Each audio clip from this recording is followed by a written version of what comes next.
Hello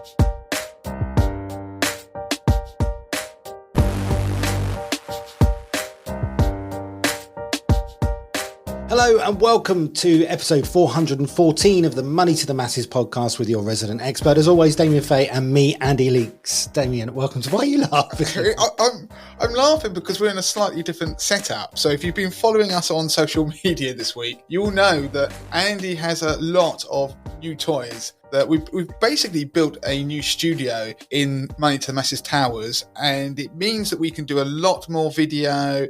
We can record the podcast finally. We actually asked you on Instagram, should we record the Money to the Masses podcast and put it out on YouTube? And you overwhelmingly said yes. I mean, we were going to do it anyway, but what we're going to do is start putting out parts of the podcast on YouTube, snippets so people can consume it on there. But also we're going to do extra bits and pieces. So keep an eye out for that. We'll give you more details in the near future. So Andy, there's lots of shiny buttons. There's lots of things going on here. You do look very, very happy, I must say. Well, it's bittersweet. I'm happy and I'm sad. I'm happy because I've got lots of new toys. I'm slightly sad because the way we used to record the podcast, we used slightly different mics, and actually letting people behind the curtain a little, we actually shared a mic. So it meant that we stood a good 2 or 3 feet closer to each other. So now we're a bit more distant. Yeah, but we do have to be in the same room now, whereas previously we could record the podcast remotely. But anyway, enough of that. I'm going to tell you what's on this week's show. So on this week's show, you will have heard about the 100% mortgage. To be honest with you, it's probably one of the biggest stories in money that I've seen for quite some time. A new product that was launched, 100% loan to value mortgages for first time buyers. Literally on the day it came out, my wife came upstairs and mentioned it to me. My dad texted me. The first thing that everybody in the office said to me at various points, everybody I saw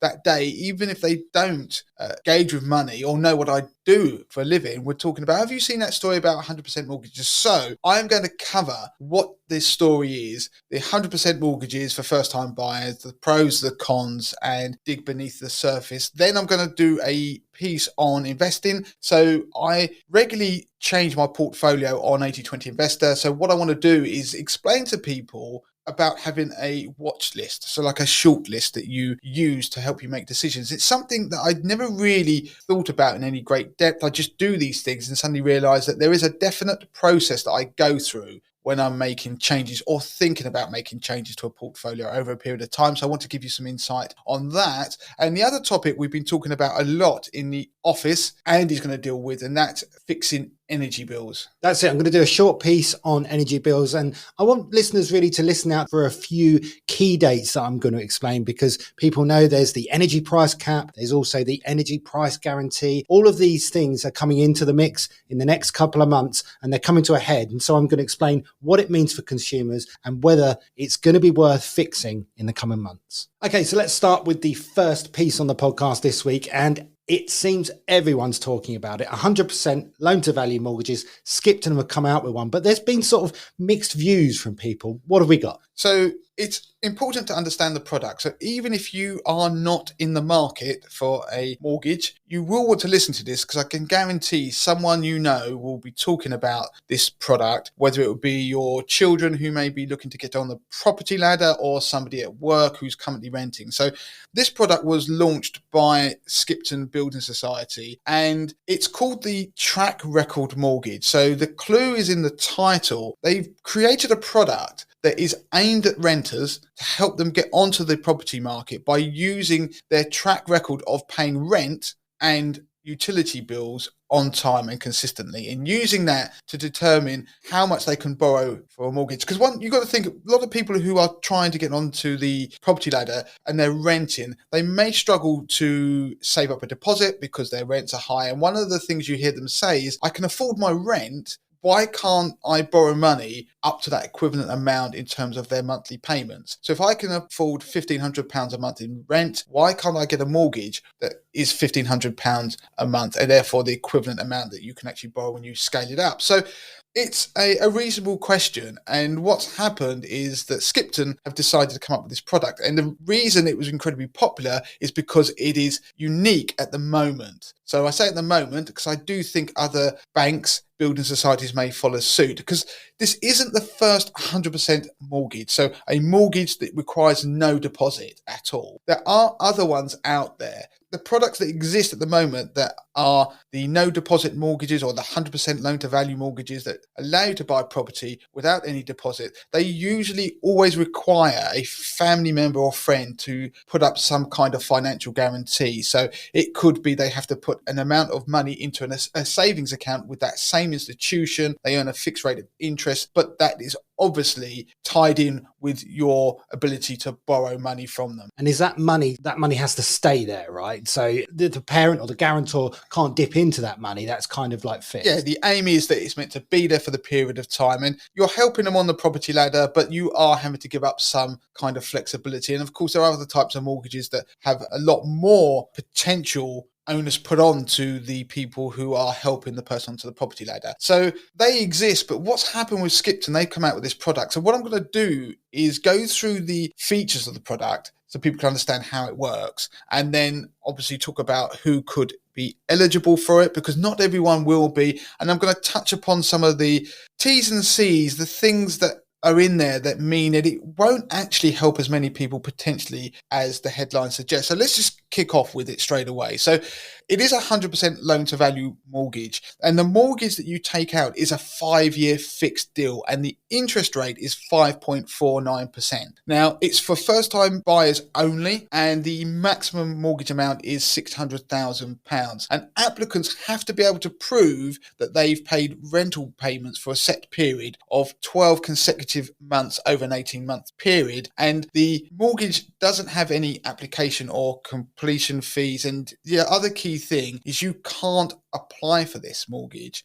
on a new build flat. Now, I have seen people talk about why is that, and they talked about cladding and all things like that. I actually believe the reason they've put that in there is because new builds always tend to have a premium on them when you buy a new build property, but particularly flats have had problems in the past. And I know this from friends who've experienced buying a new build flat on a high loan to value mortgage right in the middle of the financial crisis, or just before the financial crisis in truth. And then the bottom fell out the market as a result of the financial crisis. The property prices dipped, but more importantly, the other properties in the same building hadn't been sold. So if you go to look at a flat, why would you buy a new build flat where somebody's already living in it versus the one upstairs that has been empty because they've not yet been able to sell it? So that means that people can find themselves stuck, and it affects the value of that property. So that person, who I know personally, their flat price obviously then dropped from what they'd bought it, partly because of the circumstance of the situation, but also the type of property they had. So that's one of the reasons I think they put that in there, which seems sensible. Now, you have to be 21 years or older, and technically you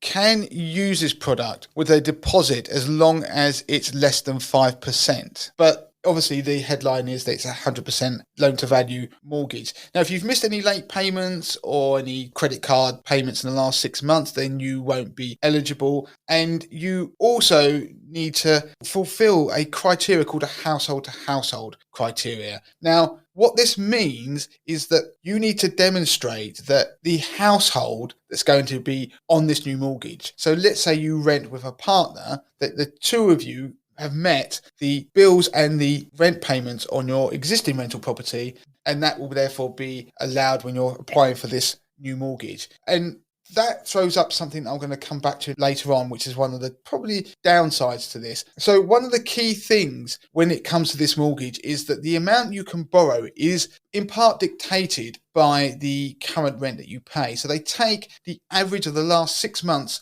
rental payments that you've paid, and you put it into a calculator on their website, and they'll throw up how much you can borrow based upon that. So we'll put a link in the show notes. You can go and have a play with it if you want to. But to give you an idea, if you put in £1,600 as a monthly average rental payment, now the term of the mortgage can be up to 35 years. Now the amount you can borrow will be £298,306, so nearly £300,000. And it's important to point out that Skipton stipulate that your monthly mortgage repayments can't be more than the average of the last 6 months of your rental payments. So the calculator will tell you how much you could potentially borrow. Now, the reason I say you potentially borrow, because there's still eligibility checking that's going on in the background. They're still going to assess you in terms of your income and expenditure. And then they'll use that as well to ultimately determine the amount you can borrow. It'll be the lower of the two amounts that they calculate. So it isn't just based on your rent payments, as the headline suggests. There is more to it than that. So you could be in a situation where your income, let's say joint household income or whatever, adds up to a certain amount, but actually you're paying a much higher rent. Maybe you're in a particularly costly area. You might be in a situation where you'll be paying a lot of rent per month, but when they do the income assessment, the amount you could borrow could effectively be far less than the equivalent property that you'd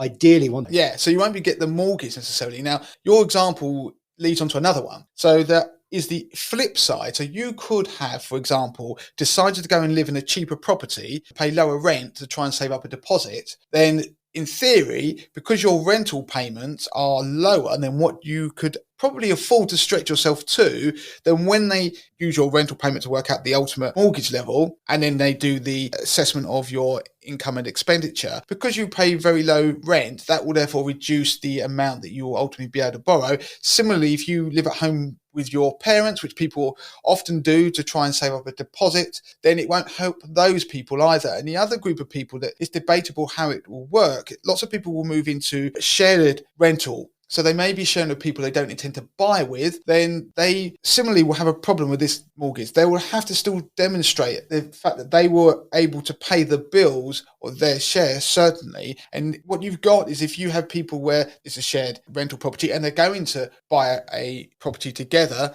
through this mortgage, then they've got to demonstrate their ability to pay all those bills and the mortgage together. Now, what it does throw up is another interesting example is potentially if you were a couple and you both lived in two different, let's say, flats that you were renting, and you lived alone in each of those and you were each responsible for your own rent and your bills, theoretically the two rental payments can be combined when you put it into the calculators to work out a potential amount you can borrow as a mortgage. But of course then you still got to go through that affordability assessment. So there are some nuances, and that's why this product won't be the sort of magic bullet for everybody who wants to get on the property ladder. Now, one of the things I want to point out is, of course, the interest rate. Now, the interest rate is, as I mentioned earlier, 5.49%, which is actually quite high when you compare to other products out there. So I want to give you some examples so people can go away and do the numbers. If you took out this product for a mortgage of £250,000, you're buying a house for £250,000, 100% loan to value, then your monthly mortgage payments with this Skipton product would be £1,341 a month. Now, I've crunched the numbers and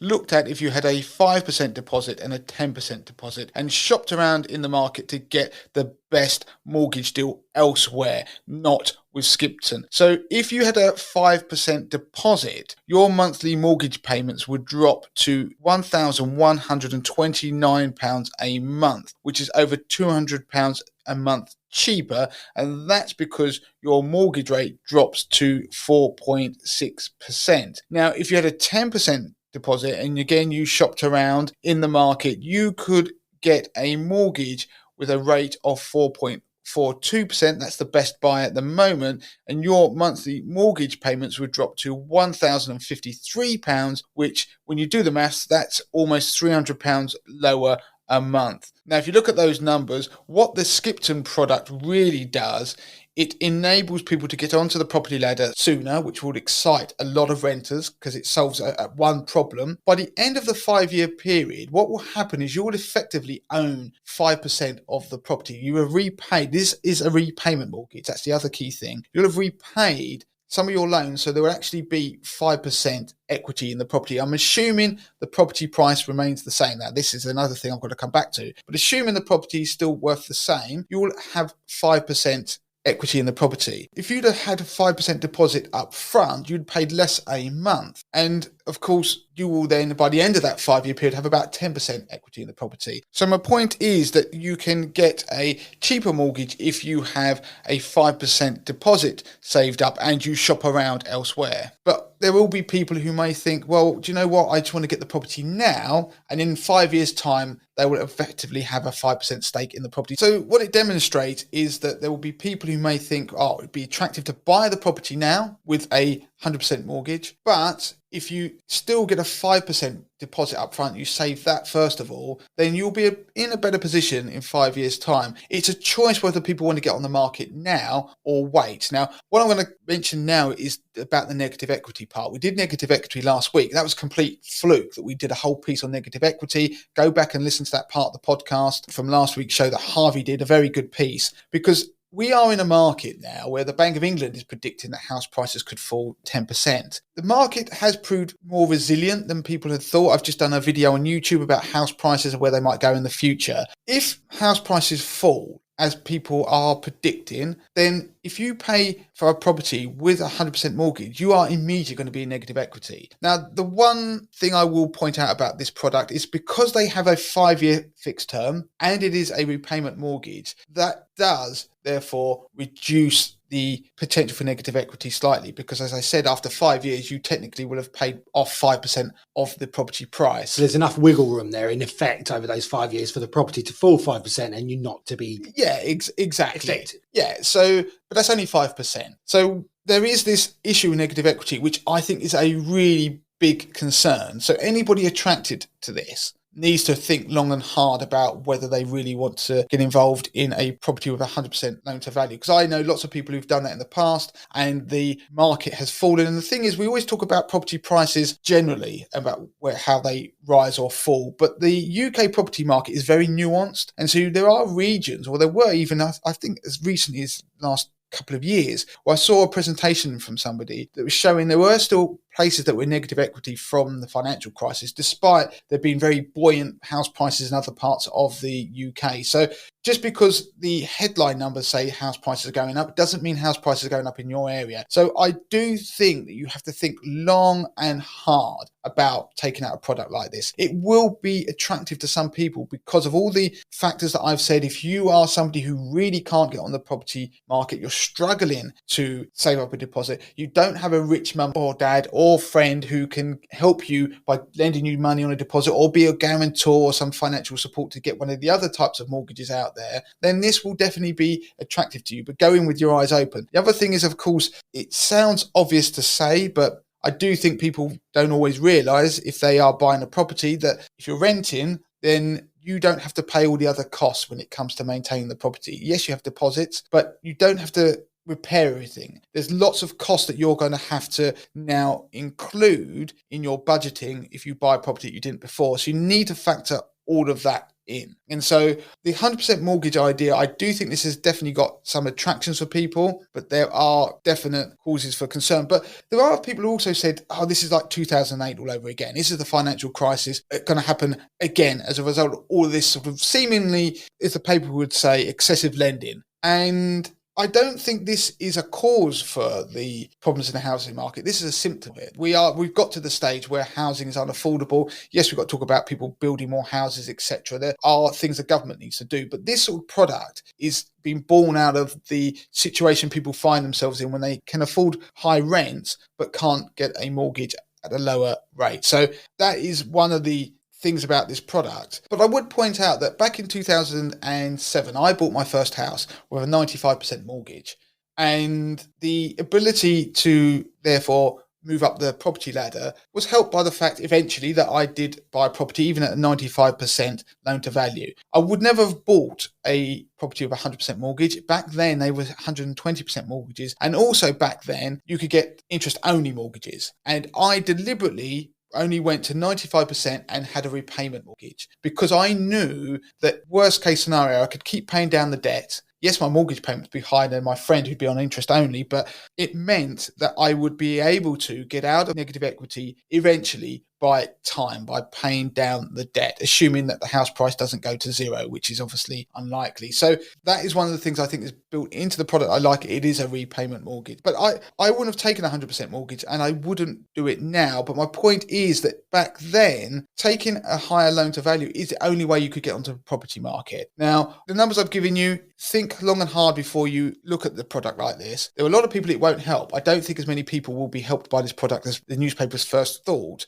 But still, saving up a deposit, 5%, 10% in this market, or as much as you can, is obviously going to be the better thing to do. But in a market that potentially could see house prices falling, then isn't that the kind of market where a first-time buyer holds far more cards than they used to? Because I know people who work in the property market, so estate agents, they're saying that what they're seeing, first-time buyers are not coming to the market. They're not as keen as they were because they're hearing headlines saying property prices are going to fall. If property prices are going to fall, why would you rush in to buy now? You'd wait till they had fallen. So there is still that argument for waiting and saving up a deposit, because it could be, if prices do fall, it works in your favour anyway, and you'll be able to buy a property at a lower price with a smaller mortgage. But again, we don't know what's going to happen with house prices. Okay, interesting stuff. So if you want to read more about that, you can do so on the Money to the Masses website. We'll put a link to that on the show notes of the podcast as usual. Right, so let's move on to the next piece then. You've got an investment piece for us. Yeah, so investing. I was changing my portfolio on 80/20 Investor this week, and I have a process which I tend to follow where I'm looking at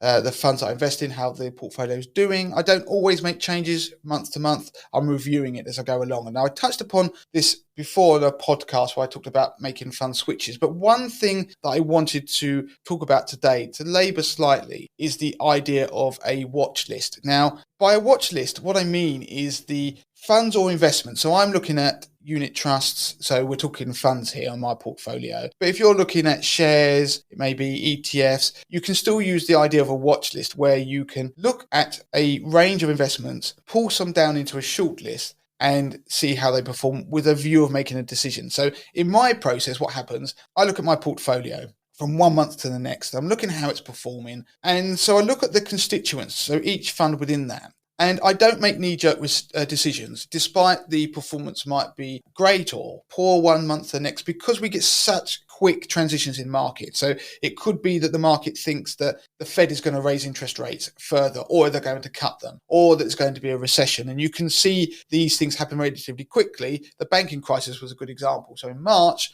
we thought we were going to have a banking crisis, or the market did, because of the situation in regional banks in the US. We saw that quickly go through equity markets and bond markets, but we certainly saw it in equity markets in the US, UK, Europe, globally, and it had a massive impact on how funds performed. So something that could have been performing very well in the lead up to that, because bank stocks were doing very well in the lead up to mid-March, and that was because rates were going up, and banks tend to perform well in a environment where rates are going up because it increases their profit margins. And you only need to look at the recent earnings reports from banks to see that that's true. And they had very good earnings reports. And despite that, their share prices still fell because of the crisis that's going on in the banking sector. The point is that you can get this change very quickly. So in 1 month, I would be looking at the performance of a certain fund, and it may have crashed compared to other funds and be at the bottom of the relative performance table of my own funds that I hold. And then I will look at that and I'll look at why, and I'll try and work out why. And I don't necessarily knee jerk and ditch that fund straight away, because the short-term performance can change very quickly, and I'm a long-term investor, so I will look at periods much longer than that. But what I will do is I will put a fund on the watch list. So I will say that next month I'm going to make a decision about this fund if it is still in the doldrums, or it could be I might look at the other end of the scale. It might be the fund is performing in a way that I might not want it to, in terms of two funds could be performing aligned with each other suddenly, or there could be a correlation that's appeared that I might not want. So it could be, for example, that bond funds are suddenly forming more like equity funds. You sometimes get that in high yield bond funds, but there may be multiple reasons. So what I will do is I will take that fund and I'll put it on the watch list, but I will state that. And what's interesting, because the way 80/20 Investor works, where I have a portfolio and I give my reasonings as to why I make changes, it makes it very visual and in black and white why I do everything. And therefore I justify the decisions I make, and the decisions could turn out to be wonderful. They could turn out to be not great. It could be that in hindsight that I would be better off making another decision. That's the beauty of investing. You just don't know. And I pull that up and say, look, that turned out brilliantly, that decision to switch those funds. And occasionally it doesn't always work out that way. You want to get more right than you do wrong. And so what I do is I put down why a fund might be on the watch list. And then next month when I get there, I then look at what's on the watch list and if anything else needs to go on that or come off it. And the reason that works is because it makes me accountable to the thought process that happened prior month and the process that I use when I invest and about how I choose investments, which is all via that 80-20 investor process. So it means that I have to make a decision. And if the previous month I've said, right, this is on the watch list, if it's still there, I'm going to have to make a decision about getting it out of the portfolio because it's on the watch list to be removed, then that makes me have to then make a decision. Because what there is a piece of behaviors. We have behavior as investors that make us bad investors. One of them is a tend to put more value on the investments you currently hold than new opportunities. So you'd rather just keep the thing you've got rather than invest in something new. And so what this does by having a watch list is mean that I am more likely to ultimately will invest in a new opportunity at the expense of one that I've had that hasn't been performing. And it's based upon my decision and process about how we decide what goes on that. So you've got to have a process. The other thing is it doesn't have to be negative. It can be a positive reason. So I also track sector performance. So performance of particular assets. It could be UK equities. It could be North American equities, could be gilts. And I have those on a watch list, and it's part of 80-20 Investor. We have a heat map that shows you from month to month the sectors that were the top performers and the ones with the bottom performers. But what that does is it means that I therefore have a watch list of sectors and how they're performing. And then potentially I'll be looking at sectors that I might need to be including in my portfolio because they're performing well or ones that are starting to cool down. A good example is commodities. So commodities performed really well up into the back end of 2022 as inflation was rising. They were a good hedge in a way against inflation. But then going to 2023, what we saw is it started to tail off and actually commodities performed relatively badly. Not every single commodity, but as a group, they largely did. And that was because obviously recession fears start to emerge. And if there's a recession, there's less demand for commodities. So you start to see this and then you realize that I need to put that sector on a watch list or look at whether I need to remove my exposure to that within my portfolio. So it doesn't have to be just the funds you have. It could be sectors or areas of the market that you want to look at. It could be things that you're just using as a watch list as a representation of particular stress or something in the market. So I use XLF, which is it's actually an ETF that tracks financial stocks in the US, so the S&P 500, and it's a good indicator about the market view on the financial sector. So during the banking crisis, you saw that fall, and there's certain levels that you want to look at, which I talk about in my market update, which I'll do another one of those in the next week. And they are very good at helping me decide what I'm going to keep or what I might have exposure to or use it in deciding what I'm going to do in my portfolio. In terms of your watch list then, is this a physical thing? Is it an Excel spreadsheet? Is it a notepad? And you talk there about keeping an eye on things that are potentially an opportunity, but also keeping an eye on the bad ones, putting the equivalent of putting your child on the naughty step. Do you separate them into good and bad? And where does this watch list live? Well, so it doesn't matter where you put it. It could be a spreadsheet. I mean, for what I do, because I do it live on 80-20 Investor, it's actually in an article. But I focus more particularly on the naughty step because the data tables that I produce are almost like what would you call that, a good step? So I see the things that are appearing in there and I'm keeping an eye on that. That's almost like a watch list of things that are doing well according to the process that I use, the way I pick investments. Whatever your process for picking investments, you need to see and keep an eye on the ones that are ticking the boxes, even if you don't invest in them. But the naughty step, I do focus on the naughty step a lot. And I put them on there because I might want to keep an eye on their performance to see if this is something that is actually more of a change in trend rather than a sort of shift in sentiment, which are two different things. You can get a change in trend where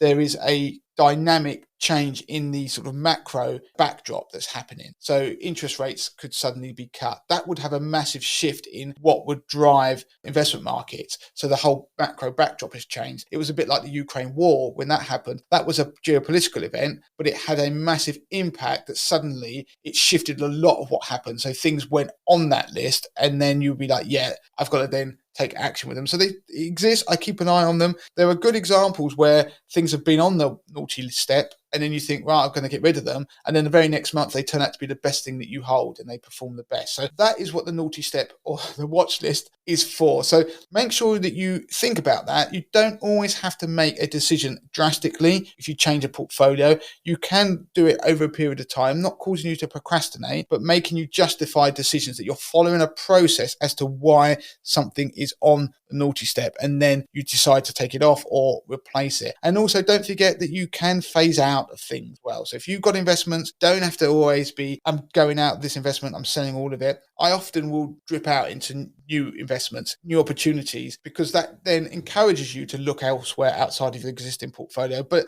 I always try and tend to keep the number of holdings that I have the same. So if I do that, rather than me now having two holdings, so a bit of the old one and something new, I will inevitably probably have replaced completely an old fund or got rid of it. So I try to keep them the same, because the only danger is if you over diversify, then research we carried out shows that you start to almost hinder, because you just get lots of replication of the same thing and you might as well just end up buying a market tracker. So we get to the point where I will try and keep the number of funds to a set level, which is why it's important to have that list. And on that point, I may say I'm dripping out of this investment. That might be the decision that I make based upon them being on that watch list. I'm starting to drip out. Then the next month I come back and I complete that process because I'm starting to drip out. And I look at whether I want to continue it. If suddenly it was when I was dripping out had an absolute turnaround in fortunes, then I might keep it. But the idea is I'm going to stick to the process and carry on. So watch list is good because it gives you a process to follow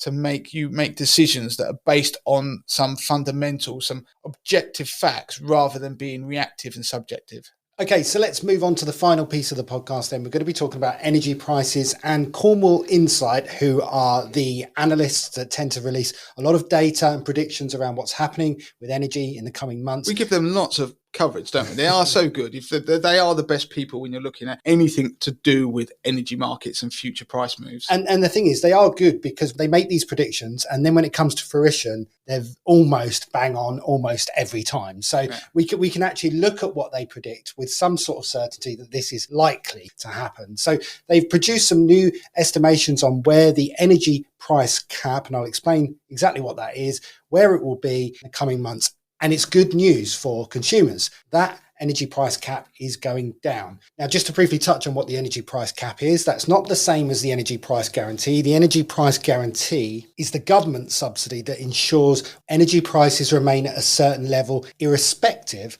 of what the energy price cap is. So the energy price cap is set by Ofgem, which is the energy regulator. It is reviewed every quarter. It used to be every 6 months, but they moved it to every quarter because of what was happening with the energy markets. It was all going a bit crazy. And what it does is it ensures consumers pay a maximum amount per kilowatt hour for a unit of electricity and gas. You don't need to sort of obsess about what that is. When you crunch down the numbers, it's a pence per kilowatt hour, and there's a daily standing charge as well. So you've got to think that what used to happen in a fully functioning normal energy market, we would all be paying our energy bills. We could shop around, we could find the best deal, you could fix your energy price, and we didn't think about energy price caps because the energy price cap was really introduced to help consumers who didn't shop around, who just stayed on the standard tariff with their provider. But it wasn't until obviously the inflation came along and we had the Ukraine war that pushed up energy prices even further, that the energy price cap became the level at which everybody started paying because people realized they were better off just staying on the standard tariff. But of course then that wasn't enough to help consumers, because obviously that would therefore have to be increased in line when it was reviewed with the actual energy price. Hence the government stepped in with the energy price guarantee, which they just basically subsidized all of our energy bills. So that is where it all came from. But this is the point. It's now the energy price cap is now becoming a bit more important because energy prices have been falling. Yeah, and so that's why it's important to bring it to the podcast today. That energy price guarantee, which is the government subsidy, is due to change in the coming months. It's actually going from £2,500 up to £3,000. Just to briefly explain that figure, it's a bit of an arbitrary, random number really, but what it is, the £2,500 is what an average UK household would pay for their energy over the course of the year. So you can work that out, what that would be monthly. Obviously, what you pay for your energy ultimately depends on how much energy you use and how good you're being with it. So the government has said, well, they weren't happy with people paying more than £2,500 a year on average. Now they're saying, we're not subsidising that anymore because we can't afford to. So do you know what? We're not helping you out until it gets to £3,000 a year. That's when this guarantee will kick in. But of course, the point is now that's not likely. Yeah, and so I mentioned Cornwall Insight at the start of this piece, and they come out with the figures, and the energy price cap set by Ofgem is predicted to be capped at, going forward, as of the 1st of July, just over £2,000, £2,050 roughly. Now, the energy price cap at the moment is set at £3,280. So we're seeing a massive shift from suddenly thinking about this energy price guarantee figure of 2,500 going up to 3,000. The energy price cap now coming down from 3,200 to 2,000. So the upshot is that if you're a consumer, given that we're now going to be talking about price caps, as in the highest price you can be charged per kilowatt hour on the standard tariff is now going to mean that the average household now pays £2,200 a year. That's what you're saying that Cornwall Insight are predicting is going to happen soon. So that is that's a big shift, and that's presumably because of the fall in price of oil and commodity prices, as I mentioned in the last piece, actually.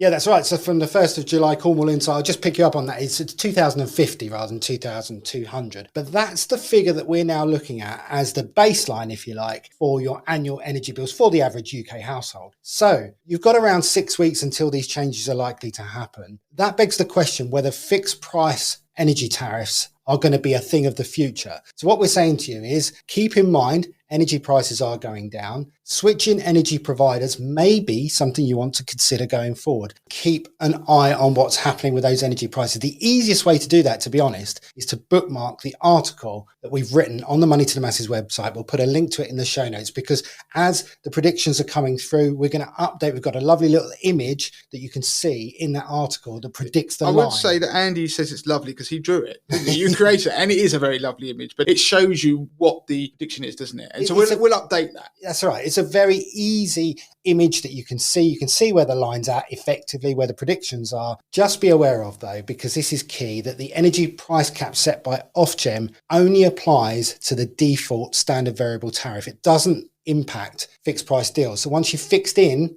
you're kind of going to be stuck on that. I mean, there were some exceptional circumstances during the energy crisis where if you fixed at a certain point, you could get out of it penalty free, but that's unlikely to happen going forward. You may have to pay a penalty. You may be stuck on that deal. So just think carefully before you switch. So I think that's a great piece. And like you say, what's likely to happen now, the idea of fixing energy bill or shopping around is likely to start to come to the fore over the summer months and the rest of 2023 if the predictions do hold true. And as we said, Cornwall Insight do have a very good track record of predicting and making accurate predictions about where these prices are headed. So great, that's it now for this week, Andy, isn't it? We are done. So I just have to say, as usual, please make sure you review the podcast.